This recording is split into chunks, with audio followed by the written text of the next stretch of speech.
Oh, come on, man. You could get that buffed out. The always reliable chemistry between Will Smith and Martin Lawrence isn't the only reason why audiences flock to see this long-delayed third installment on the big screen. What many assumed would be a studio-driven cash grab actually offered some welcome character development, seeing the titular bad boys mature as men. Reggie, Megan, I would like to share it with you. We ride together. We die together. Bad boys for life. The plot takes several chances that ultimately pay off in thrilling and even emotional ways. We weren't really expecting to get teary-eyed in a Bad Boys flick, but here we are. I can't promise you it's gonna be all good after all the stuff you've done, but I can promise you I'm gonna be there, all right? At the same time, directors Adil El Arbi and Bilal Fallah delivered the stylized action and lighthearted humor we've come to expect from this franchise. Number 9, The Hunt. The Hunt just couldn't catch a break. You ever had caviar? No, sir. It's delicious. It is, yeah. But I had some last night. You know what? I'm actually in the mood for something a little bit more Mediterranean. Do you have like a grilled vegetable thing with some figs, or even like any kind of small fish? I'm sorry, sir. We don't have a full kitchen here. Originally set to come out in 2019, the release date was pushed back after disaster struck Dayton and El Paso. Unfortunately, the new release date just so happened to fall on the worst domestic box office weekend in over 2 decades. Now that it's streaming, though, you can find out why director Craig Zobel's satirical thriller splits critics down the middle, and even got Donald Trump riled up. Son, whatever's going on here. What's going on is we're getting goddamn hunted. But y'all have guns. Yeah, to defend ourselves. While it takes shots at both sides of the political spectrum, The Hunt isn't strictly against the left or right. It's against the extremes that each side goes to. Some may be offended, but others will appreciate its biting commentary, over-the-top violence, and strong cast, particularly Betty Gilpin and Hilary Swank. Lady, I don't know who you are. I just know that you're crazy. I am crazy, but I know I'm crazy. Number 8, Bloodshot. Sadly, it's going to be almost a year until we see F9. If you need a Vin Diesel fix as soon as possible, however, Bloodshot is just what the doctor ordered. Based on the Valiant Comics character, this superhero film has been proposed as a launching point for a cinematic universe. Diesel plays Ray Garrison, a slain Marine who's brought back to life with a few enhancements thrown in. So those are in my blood. They are your blood. We had some success applying them to single organ systems. We thought it was time to try a full body transfusion. Garrison plans to use his new powers to avenge his wife, but things are not as they appear. While Bloodshot wasn't a huge hit with critics, and its trailers gave away what should have been a major plot twist, this pure popcorn flick is likely to appease Diesel's fans with its colorful set pieces and, of course, its awesome leading man. Look at me! I can't answer because I don't know. If I knew, I would tell you. I don't know. You could ask me anything else, but this I can't tell you because I don't know. Number 7, Emma. If you're interested in having a Jane Austen movie marathon, Emma is a more than worthy addition to the lineup. It shall always be a matter of great joy to me that I made the match myself. Everyone said Mr. Weston would never marry again.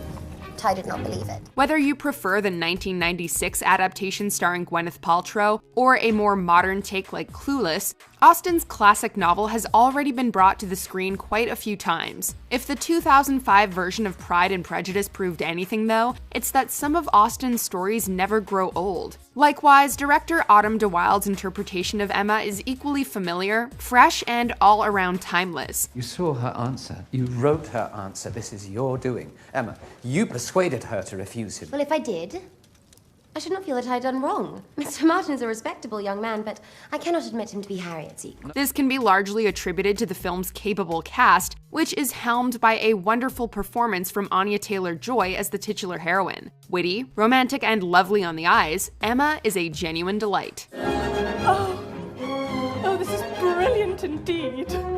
This is admirable, excellently contrived, upon my word. Nothing wanting. Number 6, The Gentleman. Between Sherlock Holmes and Aladdin, Guy Ritchie has had no trouble finding work as of late. If you wish to be the king of the jungle, it's not enough to act like a king. You must be the king. However, it's been a while since we've seen him tackle an original project with that unique Guy Ritchie flair. The Gentleman sees the director return to what he does best, channeling his earlier films like Lock, Stock, and Two Smoking Barrels and Snatch. And yes, we know the action comedy technically premiered at the Curzon Mayfair Cinema in December 2019, but it was released theatrically in the United Kingdom and in the United States in January 2020, so we're keeping it. Good evening, ladies and gentlemen. They are ready to put 150 grand in my pocket to give him some filth. Good for me, that, but in this case, it's bad for you. Playing a potentially unreliable narrator, Hugh Grant steals the show in an ensemble piece that also includes memorable work from Matthew McConaughey, Charlie Hunnam, and Colin Farrell. The twisty narrative that Grant's character weaves is one filled with snappy dialogue and hard-hitting action. It all accumulates to a clever conclusion that'll leave you wanting to see even more. Easy, lads. I'm sure you're all road men, gangsters, proper naughty boys, and all that bollocks. But I come in peace. I'm not trying to steal it, I'm trying to buy it. The Gentleman 2, anyone? Number 5, The Way Back. The Way Back at times parallels Ben Affleck's own life. What's going on with you? What's new? Not much. Are you seeing anybody? No. Affleck stars as Jack Cunningham, a former high school basketball player who seemed destined for greatness. After numerous missteps, though, Jack finds himself middle-aged, drinking too much, and on the verge of divorce. Jack is given a shot at redemption when he's asked to coach his old team, but the film doesn't play out exactly how one might expect. Although it doesn't reinvent the sports drama genre, The Way Back is a more mature story than we're used to. Yeah, I'm serious. We're 1-9. You're out there jumping around like you hit the Powerball. You're embarrassing yourself. Win a few games, we can talk about bringing it back, but for now, that act's retired. The adolescent players don't act like the ones you'd find on Disney Channel, and the resolution is more poignant than victorious. It's anchored by one of Affleck's best performances, authentically conveying Jack's inner demons.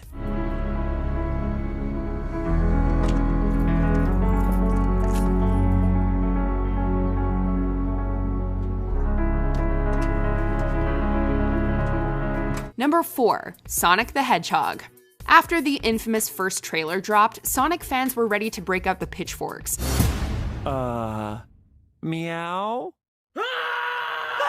One redesign later, people started coming around, and the end product turned out better than many expected. Sonic the Hedgehog earned surprisingly solid reviews, and is currently the highest-grossing movie based on a video game in America. It might not appease everyone who's waited decades to see Sonic on the silver screen, but the effects are vivid, the action can be inventive, and Jim Carrey throws everything he has into his zany take on Dr. Robotnik. And tell him his men report to me now. Blah, blah, blah, blah, blah, blah, blah, blah. Excuse me? Listen, pal, I don't know if you realize I'm sorry, Major. What was your name? Benny. Nobody cares! We think Sonic might go the Thor route, starting out with a traditional fish-out-of-water story, but eventually venturing into more otherworldly territory. Sonic Ragnarok has a nice ring to it. Okay, did someone leave their Find My Phone on? Number 3, Onward. Receiving a digital release after a 2-week theatrical run and hitting Disney Plus on April 3rd, Onward is a movie that we could all use right now. Barley, barley, barley. Every time the city tries to tear down an old piece of rubble, I gotta drag my rear end out here and deal with you. This contemporary take on high fantasy can appeal to all ages with its sharp humor, relatable characters, and imaginative world. In typical Pixar fashion, it's the film's heart that truly makes Onward something special. Even if you removed magic from the equation, this would still be a deeply effective story about two brothers dealing with grief. Am I saying it wrong? Well, you said it right. It's just for any spell to work, you have to speak from your heart's fire. My what? Your heart's fire. You must speak with passion. Don't hold back. At the film's core is a powerful message about how families and parental figures come in many different forms. Even if it's not the absolute best Pixar film ever made, it's one that knows how to turn on the waterworks. You act like you know what you're doing, but you don't have a clue, and that's because you are a screw-up. And now you've screwed up my chance to have the one thing I never had. Number 2, Birds of Prey. Given its misleading title, unremarkable trailers, and the disappointment of Suicide Squad, it's not entirely surprising that Birds of Prey somewhat underperformed at the box office. It was the closure I needed. A fresh start. a chance to be my own woman. Audiences missed out on one of the DCEU's funniest and most captivating entries yet. While the Birds of Prey are present, this is truly a Harley Quinn movie, which is by no means a disadvantage. Margot Robbie was born to play this character, and this vehicle offers her a chance to shine as Harley like never before. There she is. Harley Quinn. Yeah? I've waited a long time for this. You have? Oh, I haven't had breakfast yet. Following Deadpool's example, this film earns its R rating and does right by its main character, complete with hilarious fourth wall breaks. Cathy Yan also demonstrates promising chops as an action director, making the visuals explode off the comic book pages and onto the screen. You have to show them that you're serious. Blow something up. Shoot someone. Nothing gets a guy's attention like violence. Before we unveil our number one pick, here are some honorable mentions. What do you say, Spence? Hey, Squeeb. Hey, here's a little fun fact for you. You know a saguaro cactus lives for over 150 years? Now, you cut one down in Arizona, you can do a year in prison. Imagine that. Shit. I know guys that rob people in here doing less time than that. Before me, Raphael. Behind me, Gabrielle. To my left, Ariel. I don't really know anything about my family, but people have said that I look Irish. You look very Irish. You think so? Yeah. Well, maybe we're Irish sisters. Maybe we're Irish West African sisters. In this realm, Buck was king. Damn it, creature! I'm just not ready to be a mom. Where else could you go?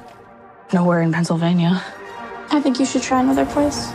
Before we continue, be sure to subscribe to our channel and ring the bell to get notified about our latest videos. You have the option to be notified for occasional videos or all of them. If you're on your phone, make sure you go into your settings and switch on notifications. Number 1. The Invisible Man. Upgrade remains among the most exciting, not to mention underrated films of recent years, and writer-director Leigh Whannell has done it again with The Invisible Man, bringing H.G. Wells' classic novel into the 21st century. Celia, what is going on? Are you okay? I'll explain later. Just go, Emily. Go. Whannell's version is just as much a stalker movie as it is a sci-fi movie, contributing to the real-world horror. Of course, even the film's sci-fi elements almost feel grounded in today's tech-savvy world. One night, I was sitting, and I was thinking about how to leave Adrian. I was planning the whole thing in my mind, and he was staring at me. The film belongs to Elizabeth Moss, who's utterly convincing as a woman who can't shake the feeling that her supposedly deceased partner is watching her. Whether viewed in a dark theater or home alone at night, this is a first-rate thriller that'll leave you on edge in all the right ways. I love you. You're like a cop, Emily, and you have this brute force strength that is so comforting. Do you agree with our picks? Check out this other recent clip from WatchMojo, and be sure to subscribe and ring the bell to be notified about our latest videos.